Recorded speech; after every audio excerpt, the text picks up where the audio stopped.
내가 나를 안락사시키고 있는 환경, 공해, 거기에 대한 경각심이 전혀 없이 우리는 살고 있지 않습니까? 거기에다가 그냥 경쟁, 이기기, 교육 전혀 희망이 없고, 또 어떤 면에서는 우리의 국가뿐만이 아니라 전 세계적으로 국가는 폭력입니다. 이렇게 말하면 굉장히 위험한 제가 발언을 하는지는 모르겠지만도 작은 그 마을의 공동체, 이것을 국가가 간직하고 그것을 확장시킨 국가는 없었습니다. 계속 그것을 파괴시키는 그것이 이 지구촌의 어떤 역사였습니다. 예를 들어서 그 아메리칸 인디안, 미국에게 완전히 점령하기 전에 그 북아메리카의 소공동체, 그 인디안의 소공동체, 인디안은 국가가 없었습니다. 그야말로 지역 공동체였습니다. 그것이 6,000개의 공동체를 가지고 있었다는 겁니다. 그것을 다 미국이라는 국가가 폭력에 의해서 야만적으로 무너뜨립니다. 근데 그게 미국만 그랬습니까? 그렇지 않습니다. 몇몇 야만가들에 의해서 그 공동체가 전부 다 말살을 시키고 소위 말하는 국가라는 개념 속에 다 합쳐져 버렸습니다. 근데 우리는 교육을 통해서 그것을 합리적으로 또는 정당적으로 받아들이는 그런 세뇌를 당해왔던 것이죠. 그런 국가의 폭력과 야만을 우리는 야만이나 폭력으로 지금 받아들이지 않습니다. 그런 어떤 비판의식이 우리에게는 전혀 없습니다.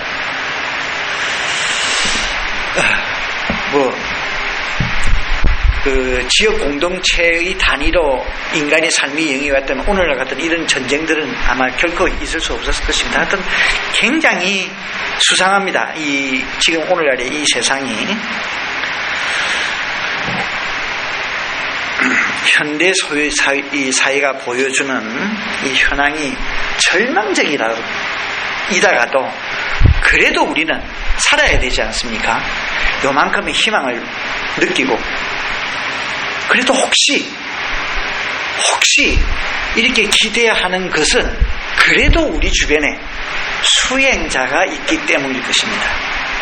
수행이 없다면 정말 절망 속에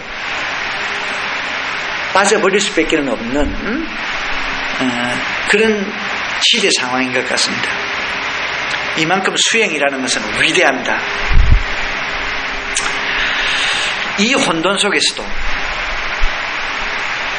삶의 진정한 가치와 의미를 추구하는 그런 사람들, 즉 수행자가 있기 때문에 이 북적이고 황량하고 소외적인 이 삶 속에서 그래도 우리는 희망을 가지려고 합니다. 희망을 가지려고 합니다. 우리는 존귀한 존재, 존엄한 존재, 즉 인간이라는 존재로 확률 제로라는 관문을 통과해서 우리는 이 자리에 있습니다. 인간으로 태어난다는 것은 이 확률 제로의 그 관문이거든요. 그러니까 그냥 안락사를 당하면서 그냥 죽을 수는 없습니다.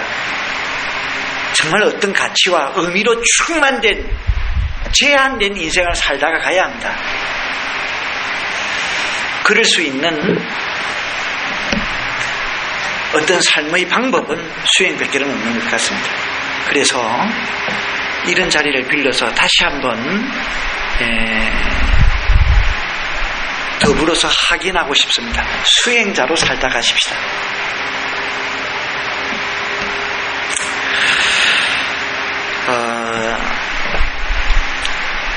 그러면 수행자라는 것은 도대체 뭔가? 굉장히 많은 이야기들을 늘어놓을 수 있을 것입니다. 근데 핵심은 우리의 몸과 마음에서 일어나고 있는 괴로움과 번뇌, 이것에 대해서 두려워할 수 있어야 합니다. 그에 대한 두려움이 없다면 그는 수행자가 아닙니다. 그걸 두려워하는 수행자들은 각각은 많은 수행자들이 있습니다만 그 수행자들에게는 공통점이 있습니다. 수행자들은 반드시 서원을 세웁니다. 욕망이 아니라, 단순한 소망이 아니라 서원을 세웁니다. 그리고 물질적인 부를 그렇게 탐닉하지 않습니다. 물질적 가난을 얼마든지 받아들입니다. 그리고 검소합니다. 노동을 즐길 줄 압니다. 진정한 관계 맺기로 인생을 삽니다. 소유하는 것이 아니고, 너를 소유하는 것이 아니라, 그것을 소유하는 것이 아니라, 너 혹은 그것과 진정한 의미로 관계를 맺는다는 삶의 방법을 통해서 존재합니다.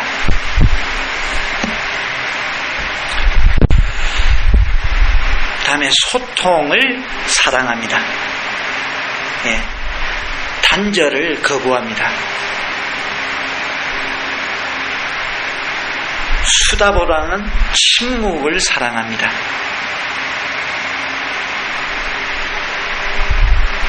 그리고 절제합니다.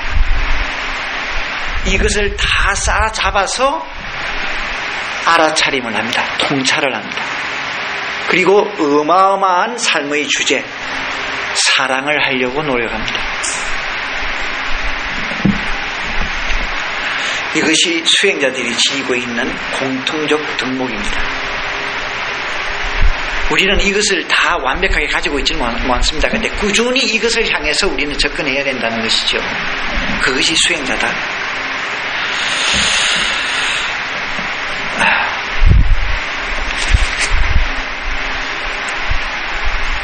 이런 수행자들에게는 반드시 해야 할 일이 있습니다.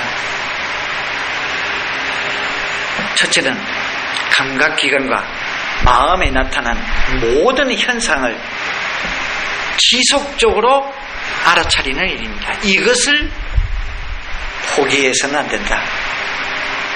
포기해서는 안 된다. 이것을 포기한다는 말은 삶을 부분적으로 포기한다는 말입니다. 혹자는 이런 수행체에 왔을 때 신체적으로나 또는 마음적으로나 상당히 힘들어서 잠시 이렇게 좀 도피를 하는 자들도 있습니다. 충분히 얼마든지 있을 수 있죠. 그러나 자기 성장을 염두에 둔다면 힘들다고 해서 도망가서는 아니 됩니다. 가장 힘들 때 가장 필요한 것이, 가장 해야 될 것이 수행입니다. 그런데 우리는 흔히 아주 힘든 그런 시기가 닥쳤을 때는 그걸 빨리 해결하고 대상을 통해서 해결하고 그리고 나서 수행을 하려고 한다고, 수행을 해야 되겠다고 생각을 합니다. 그게 잘못입니다. 가장 힘들을 때 해야 될, 1차적으로 해야 될 것이 수행입니다. 즉 가장 힘들었을 때 해야 될 일이 알아차립니다.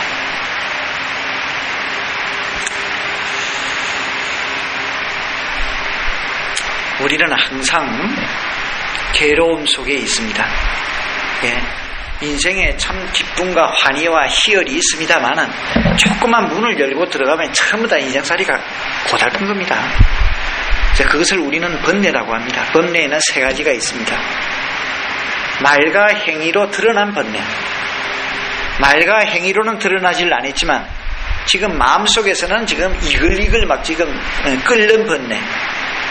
말과 행위로는 나타내질 못해. 왜? 체면상, 사회적 체면, 사회적 위치.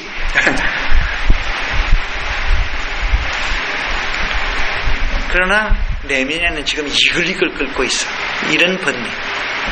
3번째는 말과 행위로도 나타나지 아니하고 마음도 멀쩡해. 그래서 아무렇지도 않아요. 그런데 어떤 조건만 만나면 번뇌가 올라옵니다. 그놈만 생각하면 우라통이 치밀어.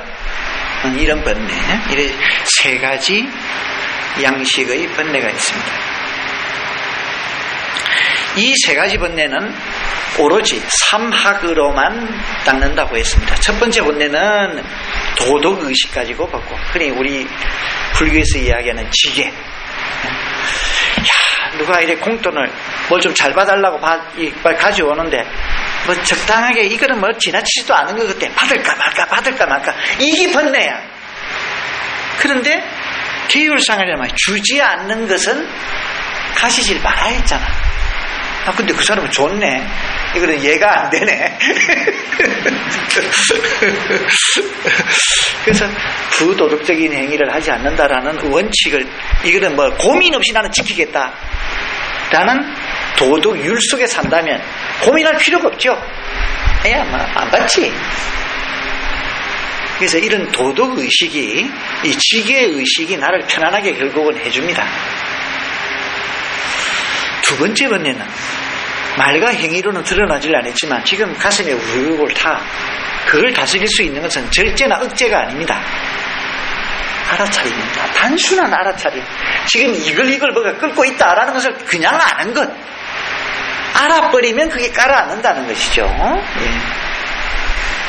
자, 세 번째는 지혜를 가지고 다스린다. 두 번째 그걸로서는 뿌리는 잘라지지 않죠. 뿌리를 자르기 위해서는 지혜가 필요하다. 지혜가 필요하는 것은 존재 일반에 대한 성품을 아는 것이다. 흔히 무상고, 무아, 연기.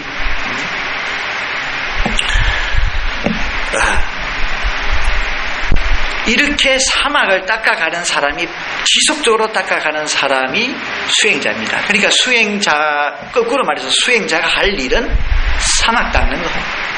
사막 닦는 거.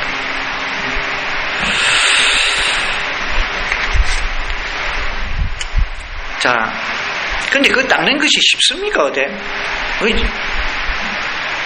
시샘말로 더럽게 어렵습니다. 정말 더럽게. 수행의 방법, 윗바사나 수행의 방법은 정말 단순합니다. 하나도 안 배워서, 그러니까 학교 문턱을 안 갈수록 이건 더 간단해. 더 쉬워, 실은. 배울수록 어려워, 이거. 정말 방법은 간단합니다. 그런데 더럽게 어렵습니다. 왜? 이런 삶의 방법으로 한 번도 살아보질 않았기 때문에. 그러니까 부지런히 노력해야 됩니다. 이 노력을 우리는 흔히 정진이라고 합니다. 정진이다. 그래서 수행자는 정진하는 자입니다. 이 정진이라는 것은 뭔가? 정진의 첫 번째 의미는 용기입니다. 용기는 여러 가지가 있죠. 여러 가지, 다 여러분들이 일반적으로 알고 있는 그 용기를 말합니다. 그건 첫 번째 용기고, 좀 더 의미 있는 용기는 건 뭔가? 세속의 여러 가지의 가치들, 그게 의미 부여를 그렇게 하지 않을 수 있는 용기, 이것이 용기입니다. 예. 아파트 25평짜리를 샀으면 이번에 60평을 향해서 나아가고, 그런데 너무 그렇게 의미 부여를 안 할 수 있는 용기, 이것이 정진입니다. 이것이 안 되니까 수행이 안 되는 것이거든요. 그렇다고 죽을 때까지 째지게 가난하게 살아라, 그런 의미는 아닙니다. 그런 의미는 아닙니다. 굴러 들어오는 돈을 왜 마다합니까? 조건에 의해서, 순리에 의해서. 저는 요즘은 인터넷이 있고 그래서 편지 쓸 일이 없습니다만, 과거 편지 쓸 때 참 마지막 문구 중에서 굉장히 사랑했던 문구가 있습니다. 순리.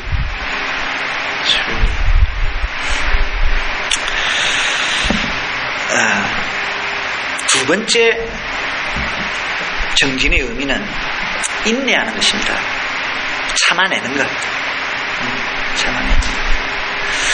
특히 그 수행을 하다 보면 좀 제일 수행이 초기에는 우선 육체적 고통이 먼저 오죠.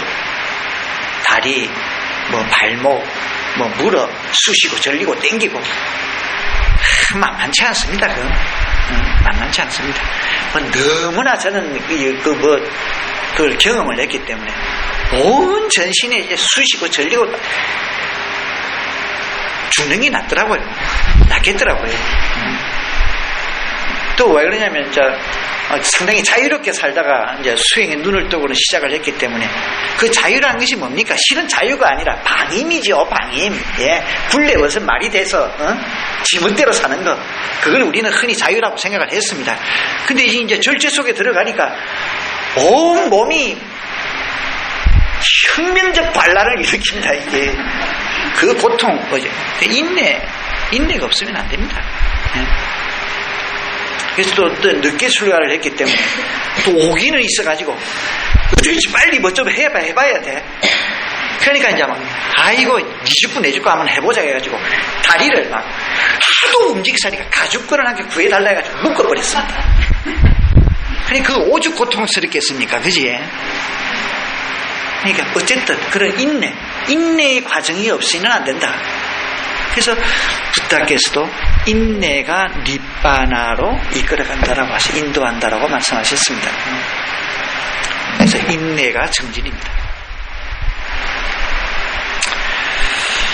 세 번째 정진의 의미는 떠받쳐준다는 것입니다. 우리가 지붕이 무너질 때 무너지는 쪽을 드러내려고 하면 완전히 무너집니다. 그러면 무너지려고 하는 쪽을 밑에 받쳐놓고 다음에 위에 걸 드러내서 그다음에 썩은 거는 잘라내가지고 다른 걸로 끼워놓고 여기서 수리를 하고 떠받쳐준 걸 빼내야 됩니다. 그죠? 수행을 하다 보면 계속 수행이 잘 되는 적이 한 번도 없습니다. 항상 주위 수행에는 장애의 요소가 따르기 마련입니다. 미얀마에 10년이 있었습니다. 정말 만족하고 앞과 뒤와 중간이 완벽하게 만족한 내 스스로가 만족할 수 있는 그런 수행의 시간은 단 한 번도 없었습니다. 단 한 번도. 10년 동안 단 한 번도. 수행에는 반드시 장애가 생깁니다. 근데 장애가 생겼을 때 이걸 내던져놓자. 거기에서 그 장애에서 고개를 돌리지 말자. 도망가지 말자. 그 장애를 뭐로 떠받쳐놓고 장애를 뛰어넘어야 합니다. 그 떠받쳐놓는 그것이 뭔가? 늙음, 질병, 죽음에 대한 두려운 마음을 가지고 있는 것. 내가 이 장애를 피하려고 하다가 요 자세를 나가다가 곧 죽을는지도 모른다. 곧 죽을는지도 모른다.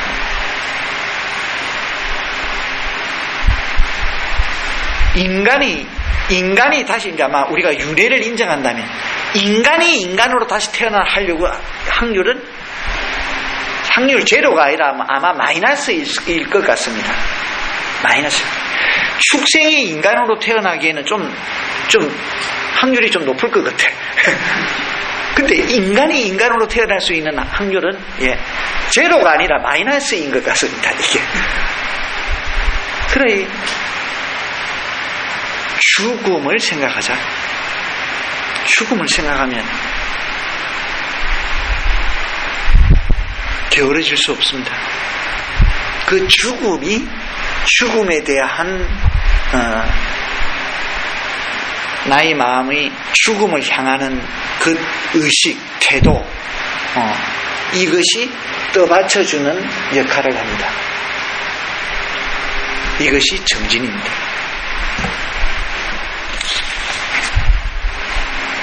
그 다음은 바로 지금 여기에서 수행에 전념하여야 되겠다라는 생각을 지니는 것. 이것이 정진입니다. 근데 이것이 잘 안 됩니다. 두 가지. 지금 막 너무 바삐 살아. 이 바삐 사는 것만 딱 해결하고 나중에 수행하겠다. 그리고 욕망은 정말 매력이 있거든. 요것만 딱 즐기고 그 다음부터 내가 수행하겠다. 요거까지만 내가 즐긴다. 이제 그게 좀 더 확장되면 어떤 형태로 하면 그래 딱 60까지만 내가 세속적으로 살자. 61살부터 내가 이제 공부를 할 것이다. 그런 사람 치고 공부하는 사람 한 사람도 저는 못 봤습니다. 왜? 시간 가지고 수행하는 것이 아니거든요.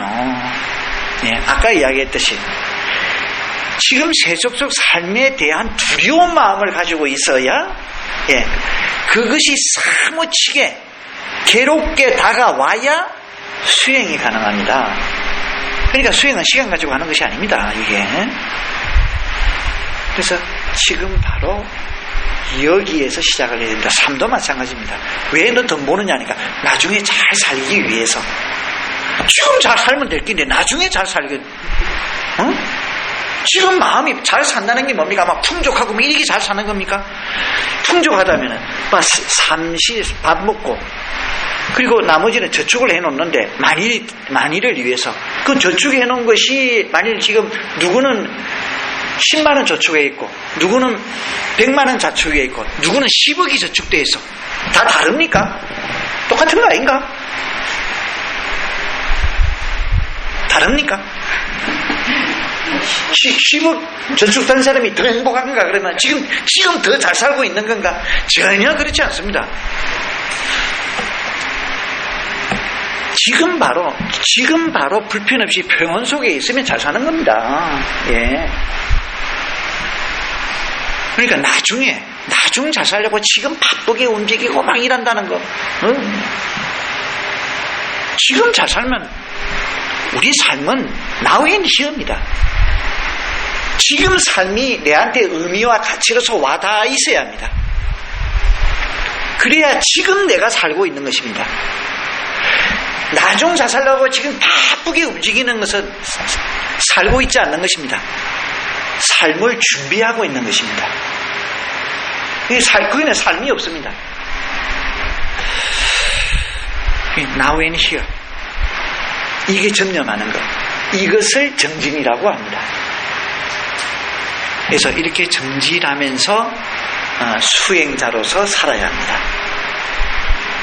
이미 이렇게 많은 대중이 모였으니까 그냥 수행의 실제에 대한 법문으로 툭 들어가려다가 오늘 하루밖에 없으니까 우선 여러분이 어떤 수행의 모토라고 할까 수행하는 마음을 좀 더 단호하게 붙잡을 수 있는 어떤 도움이 말을 좀 드리고 싶어서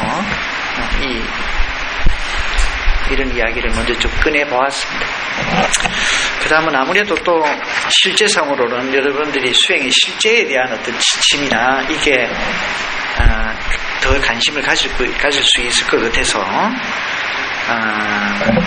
그 부분에 대해서 말씀을 드리겠습니다. 오늘 수행의 실제에 대해서 수행에 대한 실제에 대한 이야기는 법문은 이건 무궁무진합니다. 이거는 그럴 수밖에 없죠. 무궁무진합니다. 근데 오늘 제 생각에 꼭 빠뜨리지 말아야 되겠다고 생각되는 것이 느낌 관찰의 부분입니다. 느낌 관찰 부분. 이것이 결국은 우리 수행은 마음 공부인데 왜 모든 문제를 만드는 것은 대상이 아니라 마음이기 때문에 근데 이 마음 문제와 느낌은 이거는 직접적으로 연결이 되어 있습니다. 인간은 알게 모르게 좋은 느낌을 얻으려고 발버둥 치면서 인생을 살고 있습니다. 어제 초심자 법회에서도 초심자 수행자님들에게도 그런 이야기를 했죠. 현대의 산업 물질 문명 시대는 어마어마한 상품이 쏟아지고 있다. 근데 그 상품은 생활 필수품, 세탁기, 냉장고 이런 걸 제외한 나머지는 전부 다 느낌을 좋게 느끼게 해주기 위한 상품들입니다. 다시 말하면 지루함을 달래기 위한 것, 좋은 감각을 유발시킬 수 있는 그런 상품들. 이거 가지고 전부 다 장사를 해먹고 삽니다.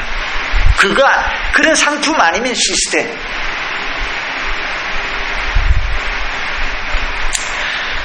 그래서 알게 모르게 대부분의 사람들은 즐거운 느낌은 좋아하고 나아가서는 그 즐거운 느낌을 시키려고 노력을 하고 그에 집요하게 집착합니다. 반면에 괴로운 느낌은 피하려 하거나 혹은 줄이려고 부단히 애를 씁니다. 또한 느낌은 세 가지 종류가 있다는 걸 이미 너무 알고 있죠. 즐겁지도 괴롭지도 않은 느낌은, 그런 느낌이 일어났을 때는 곧 지루해야 합니다. 곧 지루해야 합니다. 대부분의 사람들이 다 그렇습니다. 그리고 그 느낌은 굉장히 애매모호합니다. 그러니까 잘 알려고 하지 않습니다. 그래서 관심 밖으로 내떨쳐버립니다. 이 중립의 마음. 그래서 거들떠 보지 않습니다.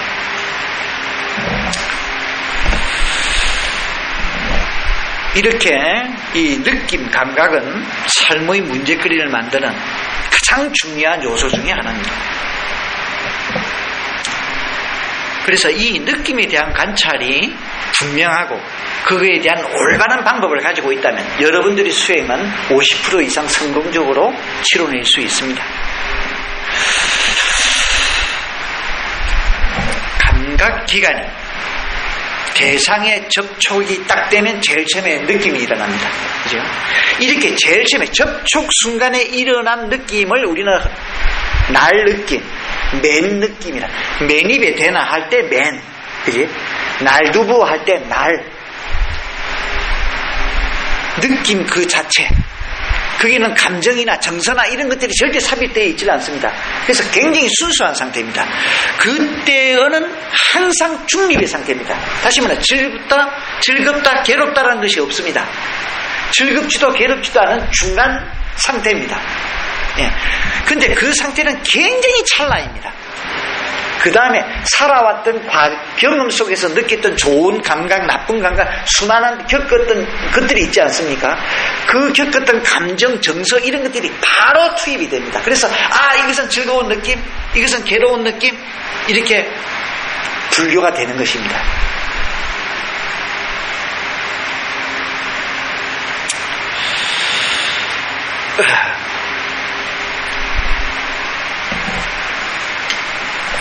그래서 그런 감정적인 또는 정서적인 요소가 첨가되었을 때 의지의 요소로 나아가게 됩니다. 비로소 감각적인 욕망이 결부가 되죠. 그래서 집착, 애정, 실험, 미움, 혐오, 두려움, 불안, 초조, 그리고 왜곡된 견해 따위가 순차적으로 생겨나게 되죠. 자, 근데 여기서 우리가 명심해야 될 것은 반드시 지금 이야기한 이런 과정으로 필수적으로 전개되는 것은 아니라는 것입니다. 모든 사람이 이 과정을 다 겪어야 되는 것은 아니다. 왜냐하면 이와 같은 심리적 내용물들이 결코 느낌들로부터 분리시킬 수 없는 것이 아니기 때문입니다. 다시 말하면 강렬한 알아차림이 돼버리면 그 이상 진도가 안 나갈 수 있습니다.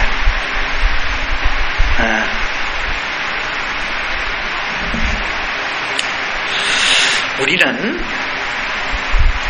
자기 제어와 알아차림이라는, 다시 말하면 마음 챙김과 알아차림이라는 이 사티의 힘만 강렬하게 지닐 수가 있다면 아무리 자극적인 느낌일지라도 그것이 감정으로 발전시키게 하지 않고 맨 느낌에 머물게 할 수 있습니다. 그래서 일반적으로는 부정적인 느낌이 일어나더라도 그게 부정적인 어떤 마음으로 받아들이지 않고 그냥 이웃집 불구경하듯 객관적으로 그냥 이렇게 볼 수 있다는 말입니다. 그러니까 그렇게 되면 괴로움으로는 넘어가지 않죠. 왜? 감각의 문제와 괴로움이라는 것은 마음의 문제, 이 두 개는 동일한 것이 아닙니다. 그러니까 즐겁지 않은 느낌이 일어났을 때 대부분의 사람들은 괴로운 마음으로 그 다음에 진입이 되고 맙니다. 근데 알아차림이라는, 즉 사티의 힘이 견고하게 작용하고 할 수만 있다면 이 즐겁지 않은 느낌, 즐겁지 않다라고 경험적으로 경험되어져 있던 그 느낌 그 자체는 없어지지는 않습니다. 그거는 조건에 의해서 생겨났기 때문에. 근데 그것이 괴로움으로 전개되지는 않는다는 거예요. 괴로움으로. 그래서 첫 번째 화살을 맞는 것에서 족합니다. 두 번째 화살은 안 맞을 수 있다. 안 맞을 수 있다. 이것이 수행입니다. 수행의 힘에 의해서 두 번째 화살은 피할 수가 있는 겁니다. 첫 번째 거는 조건에 의해서 일어난 것입니다. 그러니까 이거는 어떤 면에서는 수행이다, 수행 아니다 이런 거하고는 관계없이 일어난 거다 말입니다.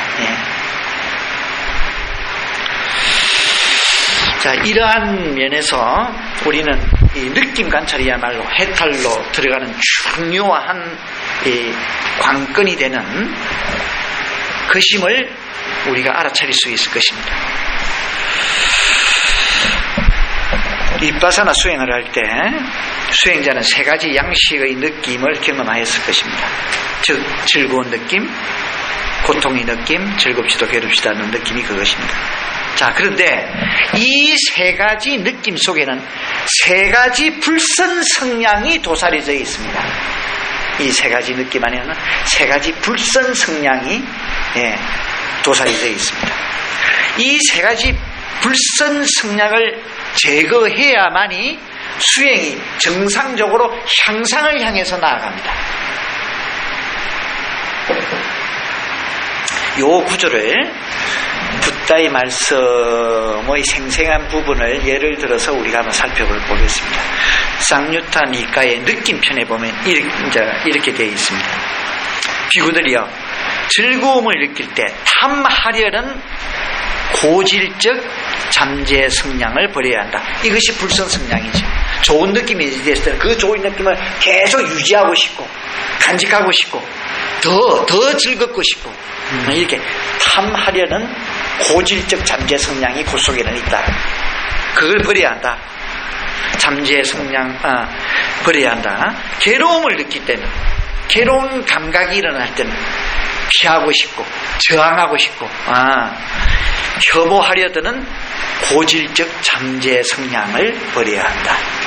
이 고통스러운 통증 이런 것 속에는 그게 막 또 이게 왔나? 이거 언제 없어지노? 이런 고질적 잠재 성향이 있는 것이죠. 다음에 괴롭지도 즐겁지도 않는 경우에는 무지해지려는 고질적 잠재 성향을 버려야 한다. 중립의 느낌 속에는 무지라는 고질적 잠재 성향이 도사리져 있다는 겁니다. 그러니까 요 세 가지 불선 성향을 제거하지 않으면 우리의 수행은 나아가지 않는다. 비쿠가 즐거운 느낌에 대하여 탐하려는 고질적 잠재 성향을 버렸고 괴로운 느낌에 대하여 저항하려 드는 고질적 잠재적 성향을 버렸으며 즐겁지도 괴롭지도 않은 느낌에 대하여 무지해지려는 고질적 잠재적 성향에서 벗어나 올바로 보는 사람이라고 부른다. 그런 사람을, 그런 수행자를. 그는 가래를 끊었고 족쇄를 풀어버렸으며 아만을 철저히 꿰뚫어보아 고를 끝낸 것이다. 이렇게 경전은 이야기를 하고 있습니다. 자, 그러면 이걸 간추려보면 즐거운 느낌에는 로바, 탐욕이 도사리져 있고 괴로운 느낌에는 이거 없어졌으면 이게 또 왔나? 이 저항하는 것. 이건 바로 뭐를 유발시키느냐면 썩냄을 가져다 줍니다. 도사. 그 다음에 즐겁지도 괴롭지도 않는 느낌 안에는 모하, 무지의 이 고질적 잠재 성향이 도사리져 있습니다. 그래서 로바, 도사, 모하, 탐욕과 썩냄과 무지.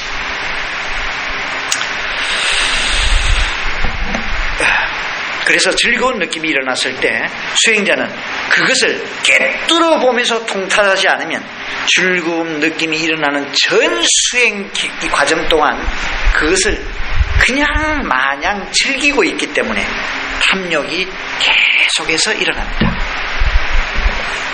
반면에 괴로운 느낌에는 그걸 알아차림하지 않을 때는 썩냄이 계속 그게는 확장되어 가게 됩니다. 썩냄은 반드시 지루함을 가지고 되고 짜증을 가지고 오게 되고 복합적인 다른 심리 현상이 더불어서 막 일어나게 되겠죠. 그래서 결국 수행이 의기소침해질 것입니다. 또한 즐겁지도 괴롭지도 않는 그런 느낌이 일어날 때 그것을 잘 알아차려서 통찰하지 않으면 그것이 일어나는 전 수행 기간 동안, 과정 동안 그것이 모호하기 때문에 알아차림이 예리하지 못하고 무기력해지며 결국은 지루해지고 의기소침해져서 무지가 반복해서 일어날 것입니다.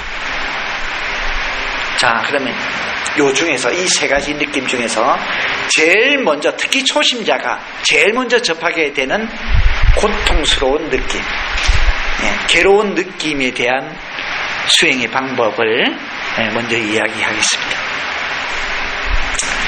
이 세 가지 중에서 수행자는 괴로운 느낌의 현상을 제일 먼저 경험합니다. 도사님 지금 그걸 경험하고 있습니까? 틀림없죠. 어제 초심자를 들은 사람이 있거든요. 그러니까 반드시 그걸 먼저 접하게 되어 있죠. 이거는 약방의 감초입니다. 수행의 가정상.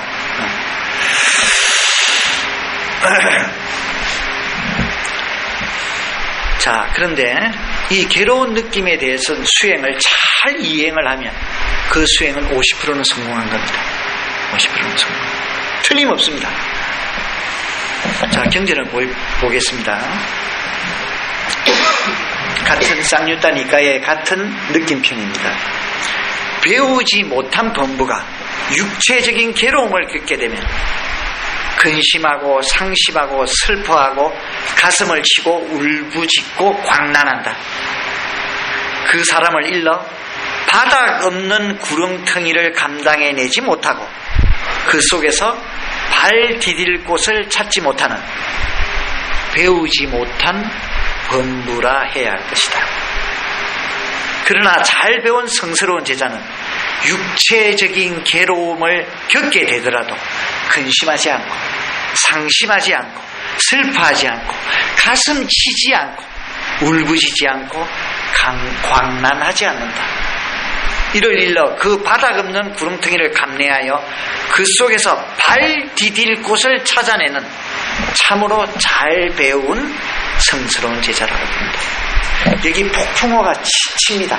근데 정신만 차려서 그 폭풍한 내면 속에서, 폭풍화 속에서 흔들리지 아니하고 마음이 한 곳에 집중돼서 잘 알아차리면 아무 폭풍우도 와닿지 않는 피안의 어떤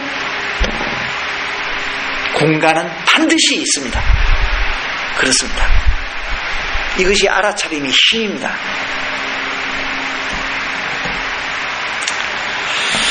수행을 시작하여 집중력이 조금 갖추어지면 고통의 현상들이 여기저기서 일어나다가 점점 그것이 현저하게 드러납니다. 그것이 일반적입니다. 즉 통증, 여러 가지의 통증, 가려움, 수심, 뻐근함, 메스꺼움, 딱딱함, 지루함, 지루함은 마음의 문제다, 그죠? 이런 느낌들이 현저하게 나타납니다. 그것들이 매우 강할 때 그게 반응을 합니다. 그래서 반응하면서 이제는 괴로움으로 넘어갑니다. 괴로움. 그런데 이 고통스러운 느낌, 즉 괴로운 느낌은 손에 들어가 있는 가시와 같습니다. 아주 조그마한 나무를 만지다가 아주 막 요만한 깨알만한 그 조그만 가느다란 가시가 들어갔다 합시다. 그럼 아무것도 생명에 지장이 없지 않습니까? 예? 그렇다고 손이 곱는 것도 아니고. 그러나 여러분 그 다음 일을 못 합니다. 자꾸 그게 신경이 가가지고 그거 요만한 고한 게 들은 내야 속이 시원해서 그 다음 일을 할 수 있습니다. 고통스러운 느낌은 그것과 같습니다. 그러니까 이것을 건너뛰고 수행이 되지는 않는다는 겁니다. 이것을 대상으로 먼저 수행을 해야 한다.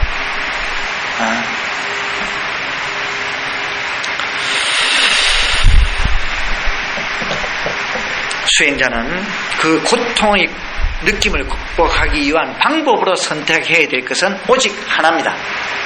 그걸 억지로 참는 것이 아닙니다. 알아차립니다. 자, 그런 고통스러움을 관찰할 때 세 가지의 태도가 있습니다.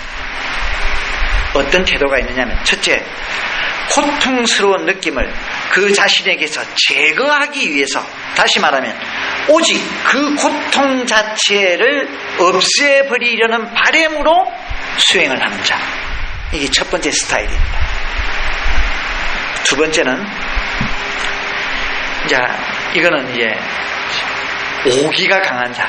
그래, 이 스님이 고통을 뛰어넘지 않으면 수행이 안 된다고 그랬다. 이거 뛰어넘어야지. 요시, 이번에는 네가 이기나 내가 이기나 한번 해보자 하고, 고통을 정면으로 부딪혀가지고 투쟁적 자세로 고통을 대항해서 수행하려는 자. 이 두 번째 스타일입니다. 세 번째는, 그래, 스님이 수행이라는 것은 어떤 현상이 일어났을 때 그걸 알아차려서 거기에 집중해서 그거의 변화의 과정, 변화의 내용, 변화의 구조를 보는 것이라고 했다. 근데 그 자체가 목적은 아니라고 그랬다. 그것을 방편으로 해서 그 일어난 현상의 본질이 무엇인가, 즉 참 성품이 무엇인가를 아는 것이 수행의 목적이라고 했다. 그래, 고통이 일어났다. 고통의 느낌이 일어났다. 나는 이 고통의 느낌을 통찰함으로써 고통의 느낌이라는 게 도대체 무엇인가를 내가 꼭 알아놔야 되겠다. 그거의 특성을 알아놔야 되겠다. 이런 마음으로 고통을 알아차림하는 자. 이렇게 세 가지 타입이 있습니다. 자, 첫 번째 욕구에 고통에서 내가 자유스럽기 위해서, 고통에서 벗어나기 위한 목적을 가지고 수행하는 자. 이 자는 뭡니까? 고통에서 벗어난다는 자체가 어떤 의미에서는 탐욕 아닙니까? 예, 바람은 무조건 탐욕입니다. 우리는 수행을 탐욕을 가지려고 합니까? 탐욕에서 벗어나려고 합니까? 젊은 보살님, 벗어나려고 지금 수행을 합니다. 근데 탐욕을 이렇게 지니고 있는 한, 꽉 붙잡고 있는 한 법을 보지 못합니다. 예. 그래서 이것을 없애버리려고 하는 마음부터 정리가 되어야 돼. 이 마음을 조사를, 이런 마음, 이걸 내가 없애버리는 마음이 지금 내 속에 도사려져 있는가 없는가, 이걸 먼저 점검해야 된다는 거예요. 이것을 담마에 대한 조사라고 합니다. 이것이 먼저 우선이다. 다시 말하면 올바른 마음가짐을 갖는 것. 올바른 마음가짐을 통해야 올바른 수행이 전개됩니다. 수행은 올바른 방법으로만 하면 하세월이 아닙니다. 두 번째 경우는, 그래, 이거 뛰어넘어야 된다고 했다. 좋다. 이제 네가 이기나 내가 이번 시간을 한번 해보자. 아까 제가 예를 들었죠. 어떻게 버티기 위해서 가죽건 사와가지고 묶어도 그래, 니 죽구나 말거나. 이 좋은 방법이 아니거든요. 그런 발광을 하다가 제가 피를 통했습니다. 반박했어. 물론 처음에 들어갈 때는 그런 용기와 인내가 필요합니다. 근데 그것이 오기로 작동돼가지고, 다시 말하면 투쟁적 자세로 지속이 되면은 수행에서는 마이너스라는 겁니다. 그래서 투쟁적 자세에서 한 발 나와야 합니다. 한 발 나와야 합니다. 무조건 타협하라는 말이 아닙니다. 악수를 하라는 말이 아닙니다.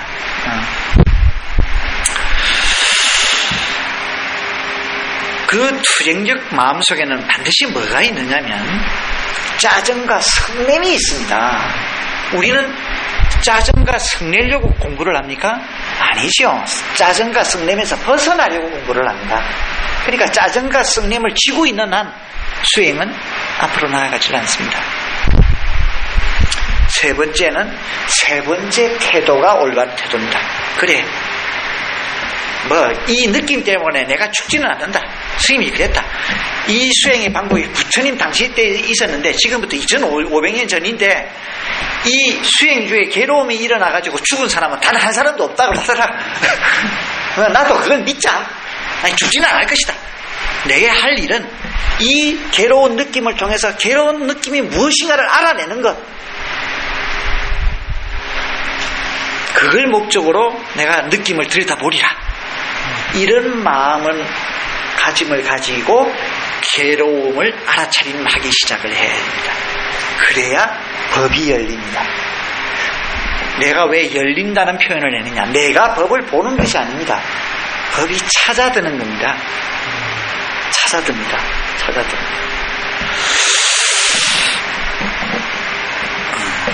자, 세 번째 이런 태도를 가지고 이제 통증이 일어났을 때 통증을 봅니다. 예, 통증이 왼쪽 무릎 복판에서 수심이 일어났구나 하고서 이제 알아차렸다. 그러면 거기에 딱 마음을 갖다 붙여가지고는 그 수심이 어떻게 변화하는가를 보라고 했습니다. 단지 그냥 보는 것이 아닙니다. 변화를 보아야 합니다. 변화를 본다는 말은 뭔가?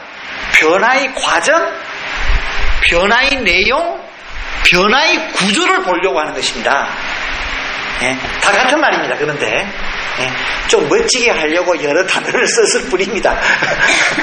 다 같은 말입니다. 이게 다 같은 말입니다.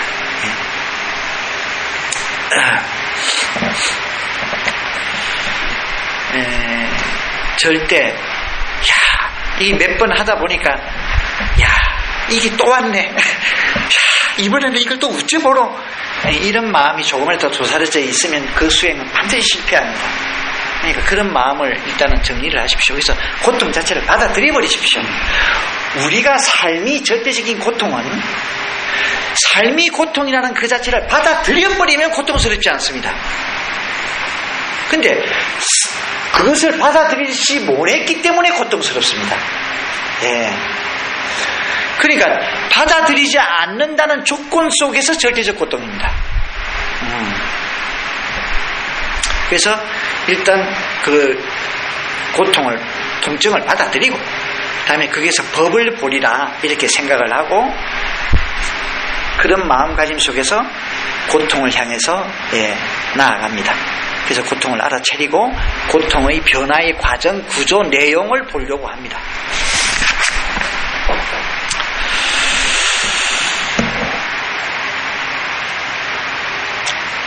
자, 그래서 그 통증을 보기 시작하려면 얼마 안 있다가 거의 대부분은 통증은 증가합니다. 점점 강도가 세어집니다. 대개의 경우는 이런 고비를 탁 넘어선 자는 고통이 있으면 고통이 왔구나, 수심이 왔구나, 수심 두세 번만 하면 날아가 버리죠. 수심은. 근데 처음 시작하는 얼마 동안은 수심이 일어났을 때 수심을 몇 번 보면 수심이 점점 상승을 하게 마련입니다. 자, 이때부터 이제 지침이 들어갑니다. 이 고통스러운 느낌이 점점 강했을 때 반드시 점검해야 될 것이 있습니다. 여러분들이 몸과 마음이 긴장합니다. 텐션이 일어납니다. 이건 반드시 일어납니다. 그래서 텐션을 점검하십시오. 텐션을 점검. 그러나 이것은 고통 두세 번 보다가 바로 텐션을 점검하면 안 됩니다. 고통을 볼 때까지 보십시오. 그래서 굉장히 증가가 되었을 때, 그래서 어느 정도 못 견딜 정도로 증가가 되었을 때 몸 전체의 텐션을 봅니다. 거의 텐션은 목덜미로 해서 뒷목과 어깨에 주로 나타납니다. 그래서 그럼 텐션이 있구나. 텐션은 어떤 현상보다도 우선 관찰되어야 될, 알아차려야 될 현상입니다. 텐션을 안고 들여다보면 참성품을 보지 못합니다. 텐션에는 두 가지가 있습니다. 긴장, 육체적 긴장과 마음의 긴장입니다. 따로 보아야 합니다. 처음에 육체적 긴장을 보십시오. 그 다음에 육체적 긴장을 보게 되면은 어째 육체적 긴장만 딱 보겠습니까? 육체적 긴장이 홀로 독립적으로 존재하고 있는 것이 아니거든요. 그게는 마음의 긴장과 딱 연관되어 있습니다. 그러니까 마음의 긴장이, 육체적 긴장을 보면 마음의 긴장이 같이 보입니다. 그래서 거기서 양쪽의 남아 누바의 상관관계도 알게 되고, 또 그 긴장을 보면은 몸은 알아차리기만 하면 무질서에서 질서로 돌아가게끔 시스템을 가동시키게 되어 있습니다. 텐션이라는 자체가 무질서입니다. 근데 그걸 알아차리면 우리의 몸과 마음은 텐션에서 평화로 돌아가는 시스템을 가동시킨다는 거예요. 그래서 점점 릴렉스가 됩니다. 그래서 긴장이 싹 놓아지게 됩니다. 그래서 그게 확인되면 다시 괴로운 느낌으로 갑니다. 고통스러운 느낌으로 갑니다. 그 가면 훨씬 강도는 떨어져 있을 것입니다. 아마 거의 8, 90%는 그렇습니다. 그러면 다시 또 보기 시작합니다. 예, 통증 혹은 수심 보기 시작합니다. 그럼 또 증가합니다. 그래서 이번에는 막 두 번째 돌아왔다면 이거는 막 증가를 해가지고 막 극한 절정에 올라갑니다. 그러자 너무 괴로워. 이때는 통증, 수심을 보아서는 아니 됩니다. 괴로워하는 마음을 대상으로 보아라. 두 개는 다른 것이다.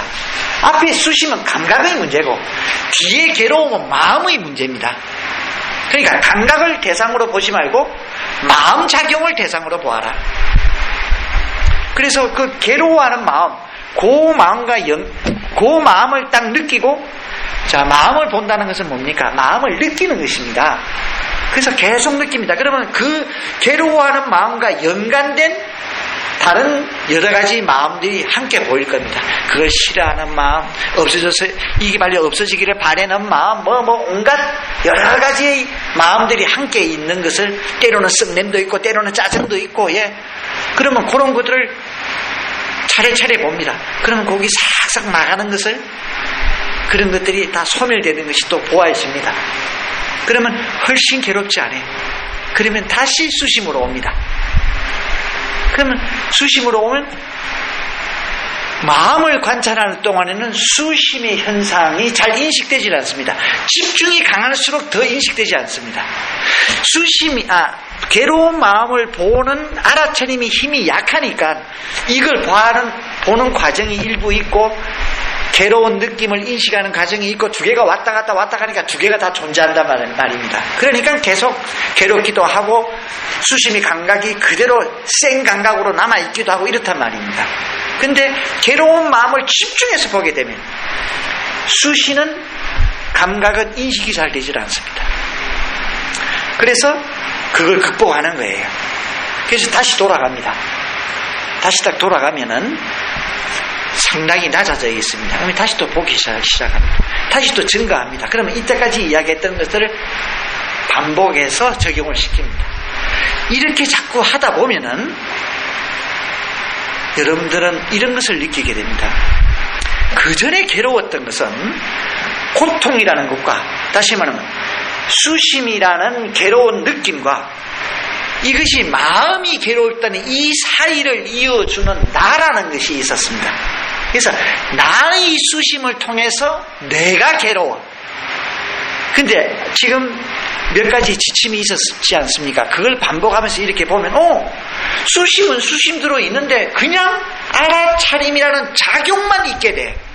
그 사이를 연결해주는 나라는 것이 없다라는 것이 보입니다. 보인다는 말은 이해가 돼. 알게 돼. 그 내가 없으니까 괴로워하는 나도 없잖아. 그죠? 그러니까 뭐만 있게 돼? 수심이라는 현상과 알아차림이라는 마음작용의 현상, 요 두 개만 있게 됩니다. 수심 자체가 없어지는 것은 아닙니다. 수심은 이때 그것을 알아차리는 마음작용만 있지 그 사이를 연결해주는 나라는 것이 없어져 버린다는 거예요. 그러니까 그냥 덤덤하게 이웃집 불구경하듯 수심을 볼 수 있게 됩니다. 이것을 좀 더 극한적으로 이야기하면 마취제 없이 수술을 받을 수 있다. 치료 없이 수술을 받을 수 있다. 칼로 살을 찔 때 느끼는 그 감각 그 자체가 없는 것이 아니다. 그 감각은 있는데 그것이 고통으로 마음의 고통으로 오지는 않는다. 이제 극한적으로 이야기하면 이렇게 될 수 있습니다.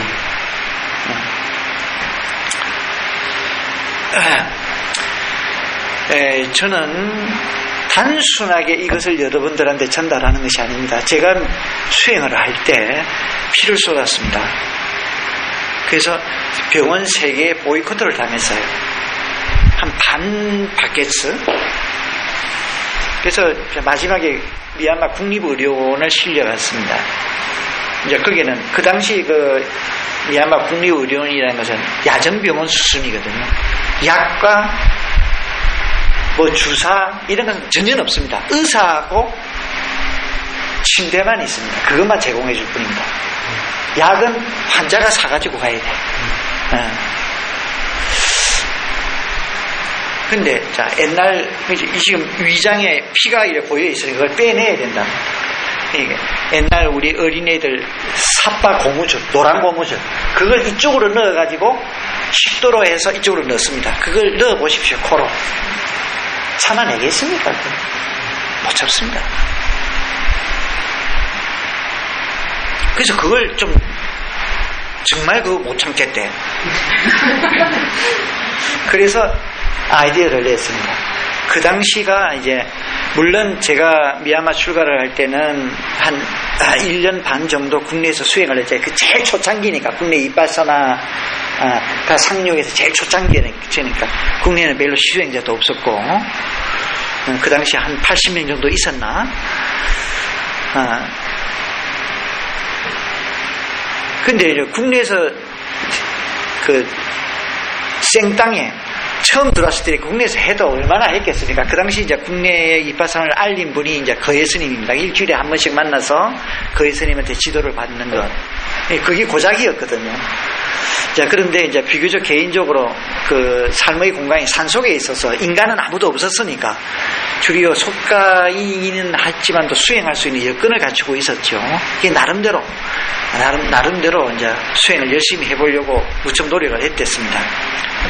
이제 고기 전부란 말입니다. 그래서 이제 미얀마 출가를 하고는 그 당시가 한 2개월 반 정도 지났을 때예요. 그러니까 뭐 2개월 반 동안에 얼마나 수행이 뭐 향상이 되면 됐겠습니까? 그 당시 나로서는 산을 넘은 것 같은 억수로 잘하는 수행자 같았어. 지금 생각하니까 뭐 별로 아닌데. 그래서 잠깐만 좀 참아달라. 얼음 좀 갖다 달라고 이야기했어요. 얼음. 그래서 얼음을 내 발등에 좀 얹어달라고. 그리고 5분 있다가 고무줄을 넣어달라고 했어요. 그래서 그 얼음을 발등에 나니까 얼마나 찹습니까? 그걸 대상으로 노팅을 한 거야. 차가움. 그 차가움의 변화의 과정. 그걸만 자세히 들여다보았습니다. 거기에 집중을 했습니다. 5분이 지나고 그걸 넣었어요. 정말 몸 꿈틀거리지도 않고 그대로 들어갔습니다. 그래서 피를 빼기 시작했습니다. 제가 이 느낌에 대한 이 고통스러움을 뛰어넘는 것은 그냥 법문하는 것이 아닙니다. 이건 경험입니다. 얼마든지 그럴 수 있습니다. 그래서 괴로워하는 감각은 감각대로 있고 그것을 바라보는 알아차림의 현상 요 2가지만 있지 이것을 연결시켜주는 내가 없는 시기가 반드시 있습니다. 노력하십시오.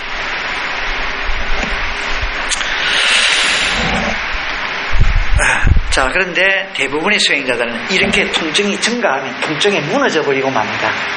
그러니까 수행이 진전이 안 되는 것이죠. 이렇게 경전을 한번 보겠습니다.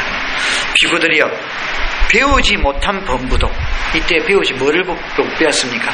법, 담마 배우지 못하는 범부도 즐거운 느낌을 느끼며 괴로운 느낌을 느끼며 괴롭지도 즐겁지도 않은 느낌을 느낀다.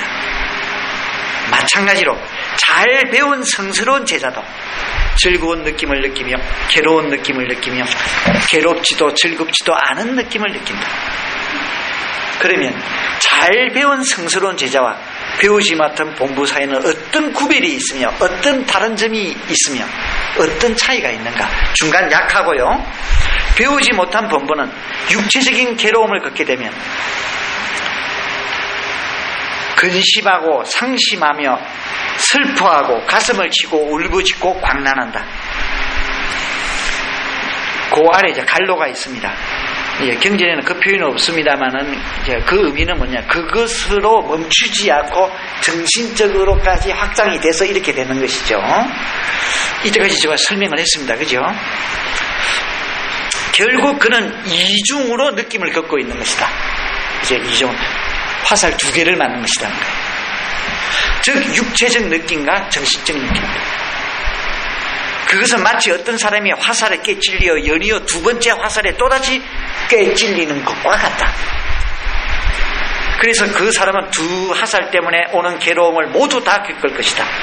이와 같이 비구들이여 배우지 못한 범부는 육체적으로 괴로운 느낌을 느낄 때 근심하고 상심하며 슬퍼하고 가슴을 치고 울부짖고 광란한다. 그래서 이중으로 느낌을 겪는다. 즉 육체적 느낌과 정신적 느낌이다. 괴로운 느낌을 접하게 되면 그는 그것에 저항한다. 그처럼 괴로운 느낌에 저항하는 그에게는 그 괴로운 느낌에 저항하려드는 고질적 잠재 성량이 자리 잡게 된다. 그 괴로운 느낌에 밀려 이제 그는 감각적 즐거움을 누리려는 쪽으로 나아가게 된다. 무엇 때문에 그가 그처럼 구는가? 비구들이여 배우지 못한 범부는 감각적 즐거움을 누리는 걸 말고는 그 괴로운 느낌으로부터 벗어나는 다른 방법을 알지 못하기 때문이다. 중간에 약하고 비구들이여 이러한 사람을 일컬어 태어남, 늙음, 죽음, 근심, 탄식, 괴로움, 슬픔, 절망에 매인 배우지 못한 범부라 한다. 참으로 그는 괴로움에 매여 있나니 이를 나는 분명히 천명하노라. 비구들이여 그러나 잘 배운 성스러운 제자는 육체적으로 괴로운 느낌을 겪더라도 근심하지 않고 상심하지 않고 슬퍼하지 않고 가슴치지 않고 울부짖지 않고 광란하지 않는다. 그는 오직 한 가지 느낌, 즉 육체적 느낌만을 경험할 뿐이며 결코 정신적 느낌은 겪지 않는다. 마치 어떤 사람이 화살에 맞았지만 그 첫 번째 화살에 연이은 두 번째 화살에는 맞지 않은 것과 같다. 그래서 그는 화살 하나에 맞은 괴로운 느낌만을 겪을 뿐이다. 중간에 생략하고요. 괴로운 느낌에 접받다 해서 그는 그것에 저항하지 않는다. 그러므로 그에겐 그 괴로운 느낌에 저항하는 고질적 잠재 성량이 자리 잡지 않는다. 그 괴로운 느낌에 밀려 감각적 즐거움을 누리는 쪽으로 나아가지도 않는다. 예, 경전에 이렇게 표현되어 있습니다. 이 표현을 우리 수행의 실제에서 설명한 내용이 조금 전에 제가 좀 여러분들에게 이야기했던 그런 내용들입니다. 그러니까 지금 당장 괴로운 느낌이 굉장히 태산처럼 일어난다 하더라도 절대 절망하지 마십시오. 포기하지 말고 계속해서 보는 겁니다. 한꺼번에 다 못 보면, 오늘 못 보면 내일 보고, 가다가 옛날 시조에 그런 거 있잖아요. 잘 가노라 닫지 말며 못 가노라 걷지 말라. 제일 끝에는 뭡니까? 부디 걷지 말며, 가다가 중지고다 하면 아니간만 못하리라. 안 그렇습니다. 가다가 중지고대 또 간만큼은 갔습니다. 한 번 알아차림 한 사람과 두 번 알아차림 한 사람은 다릅니다. 그러니까 포기하지 아니하고 얼마나 지속적으로 알아차리느냐, 이것만이 관건입니다.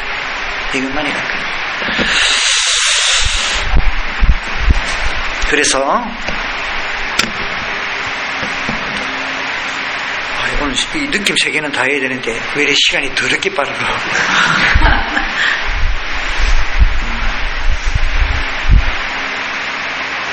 자, 그러면 본론은 이야기를 했으니까 괴로운 느낌에 대한 수행이 지치면 그런 식으로 하시고요.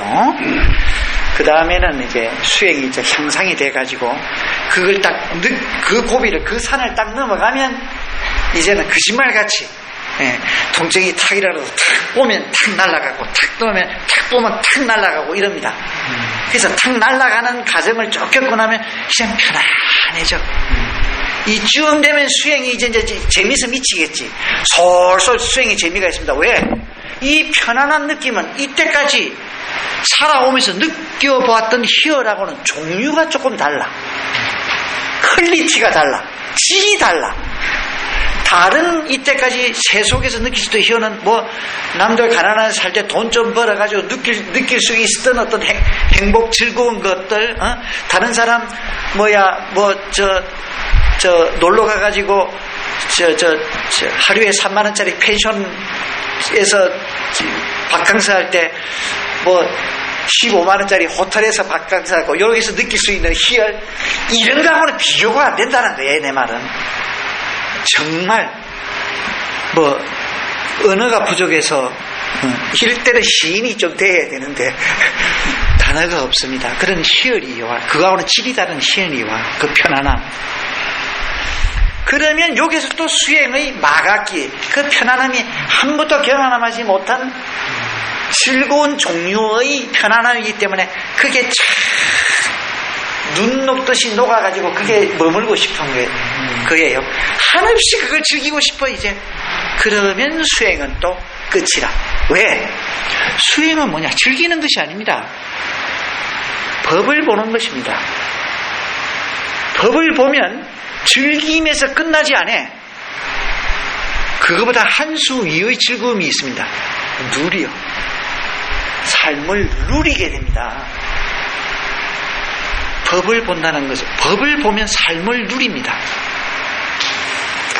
그러니까 그 편안함의 안도에서는 누릴 수가 없다. 자, 이제는 그 편안함을 대상으로 알아차림해야 합니다. 편안함이라는 그 자체가 관찰의 대상입니다. 편안함에는 두 가지가 있습니다. 육체적으로 편안해. 왜? 모든 음력, 저리고 쑤시고 뻐근함, 단단함, 노상 평상시에는 움직이면 쑤시고 절리고 옴let이 이랬어. 그런데 수행이 이제 초심자일수록 이게 더 강렬합니다. 쭉 수행이 쫙 향상이 되면 이런 느낌들이 싹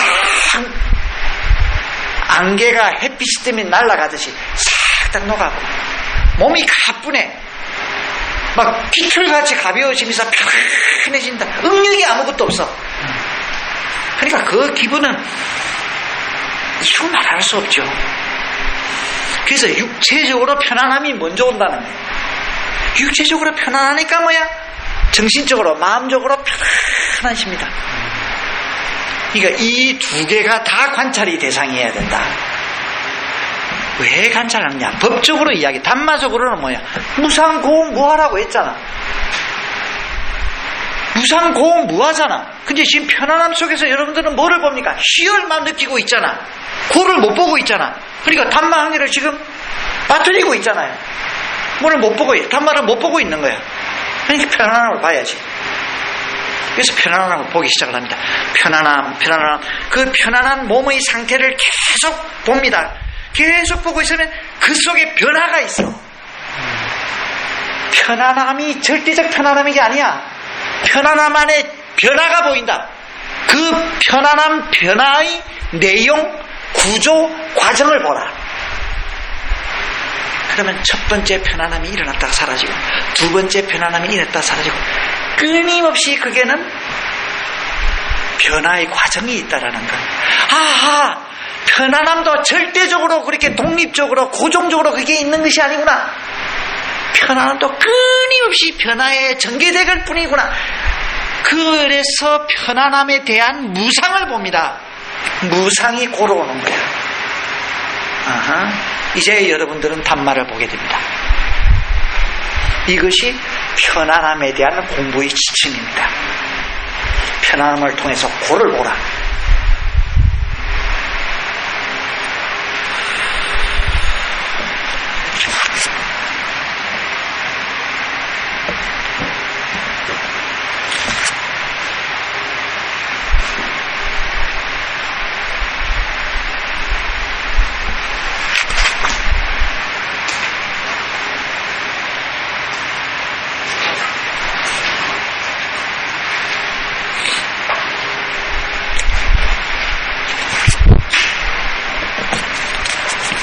그 다음은 즐겁지도 괴롭지 않은 중립의 느낌을 관찰하는 지침에 대해서 이야기를 하겠습니다.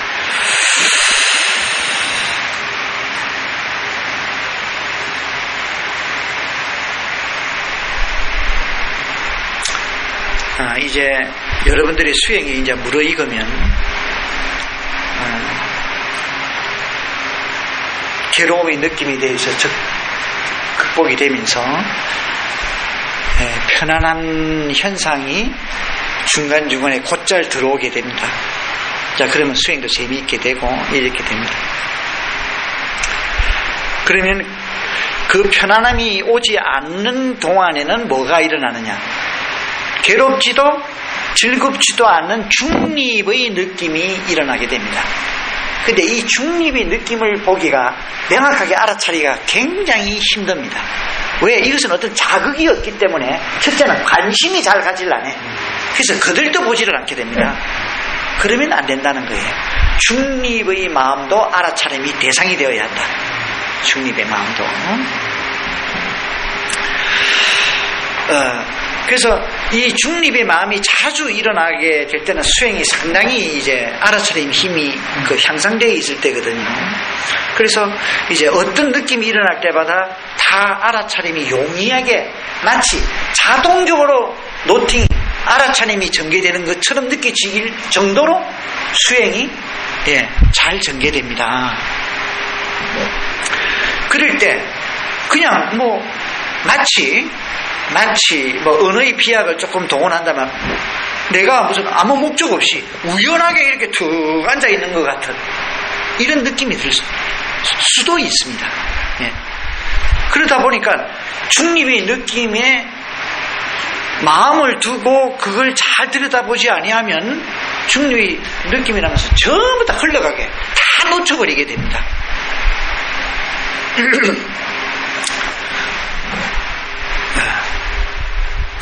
그래서 중립의 마음을 정신을 차려가지고 마음을 딱 챙겨가지고 자세히 알아차림하지 않는다면은 수행이 굉장히 느슨해지고 그렇다고 수행을 안 하는 것도 아닌데 분명히 졸지도 않았는데 그러나 전체적으로 수행이 끝나고 나서는 행기 별로 없어. 그래가지고 하는 것도 아니고 안 하는 것도 아니고 그렇다고 잔 것도 아니고 그렇다고 막 안 잔 것도 아니고 막 그런 상태가 되어버린단 말입니다. 이게 바로 무지인 거예요. 왜? 그거에 대한 확실한 알아차림이 없기 때문에 법을 보지 못해.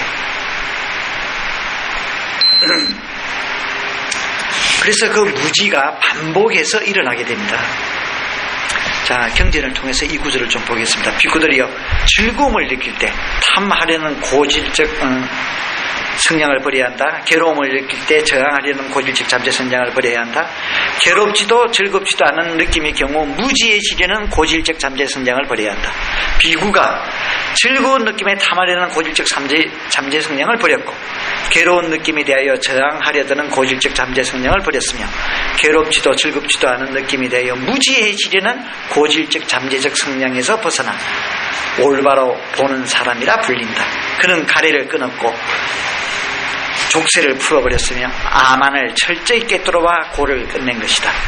그리고 저 괴롭지도 즐겁지도 않은 느낌 대지혜자 그것을 평화롭다고 말씀하셨지만 그것 또한 맞들려 매달린다면 그는 결코 고로부터 벗어나지 못하리라.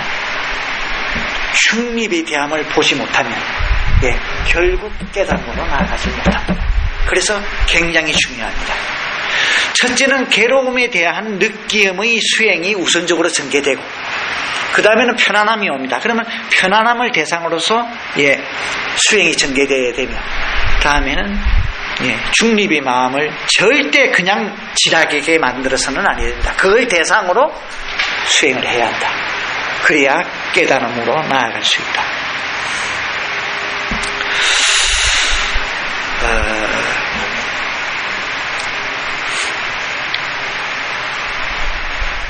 중립의 마음도 동일합니다. 중립의 마음을 여러 가지 보면 중립의 마음 속에 변화가 있습니다. 그 변화를 통해서 무상을 보게 됩니다. 무상을 보게 됩니다. 그리고 중립의 마음을 볼 때, 중립의 마음을 막 이게 보려고 하는데 잘 안 보여. 잘 안 보일 때는 어쩌느냐. 중립의 마음을 막 찾으려고 막 헤매고 다니서는 또 안 돼. 시도를 했다가 안 보이면 놔놓고 주관찰 대상으로 가라. 주관찰 대상으로 가라.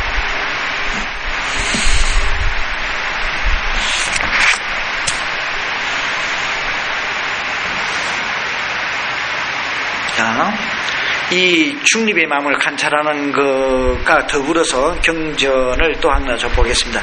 괴롭지도 즐겁지도 않은 저 평화로운 느낌에서 무상을 인식하는 사람, 이들 느낌들을 충분히 이해하는 그러한 비구야말로 진실로 올바른 안목을 지닌 것이다. 그죠? 중립의 마음을 통해서 무상을 보는, 변화의 구조, 과정, 내용을 보는 것, 이것이 올바른 수행의 지침이라는 거예요. 또 느낌들을 꿰뚫어 보았기에 그는 바로 이 생에서 번뇌가 다하며 지혜가 물어있고 법의 길에 확고하여 언젠가 수명이 다해서 몸이 무너질 때엔 어떤 헤아림으로도 개념으로도 그를 가늠할 길은 없을 것이다.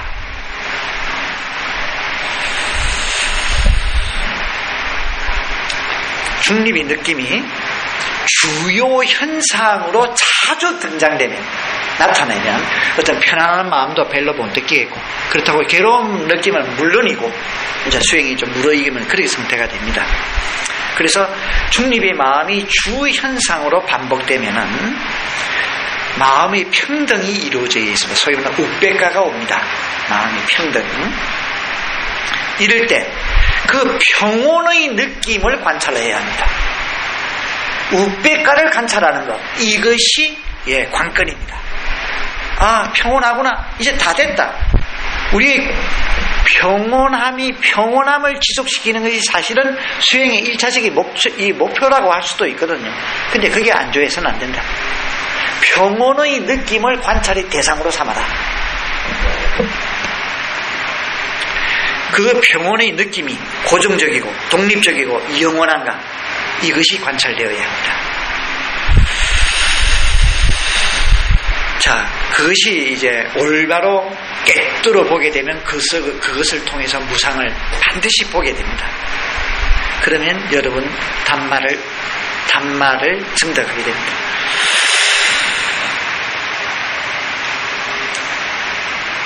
자, 근데 이 과정에서 또 하나 이제 중요한 것은 이것과 결부된 마음입니다. 마음.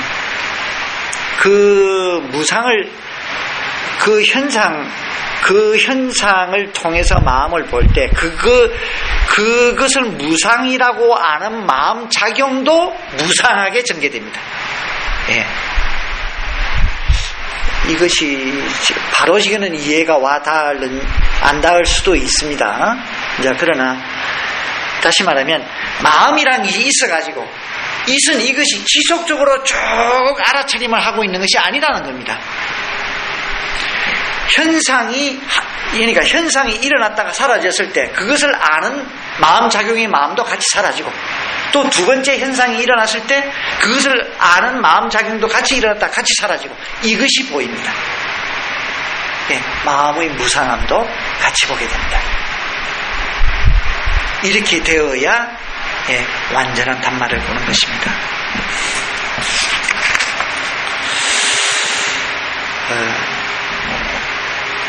이렇게 해서 자주 평온의 느낌을 보고 그 평온의 느낌을 충실히 또 봤으면 그걸 계속 또 지속적으로 보는 것만 해서는 아니 됩니다. 또 주 관찰 대상으로 돌아가야 합니다.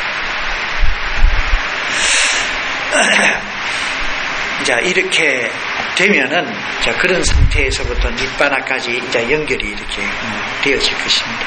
그래서 오늘은 수행의 관건이라고 할 수 있는 느낌 관찰에 대해서 말씀을 드렸습니다. 시간이 좀 더 충분히 주어졌다면 좀 더 구체적으로 이야기를 했을 텐데, 일단은 핵심은 오늘 이야기했던 이런 내용이니까 이 내용만 가지고도 여러분들은 그대로 수행에 적용을 시킬 수 있을 거라고 생각이 됩니다.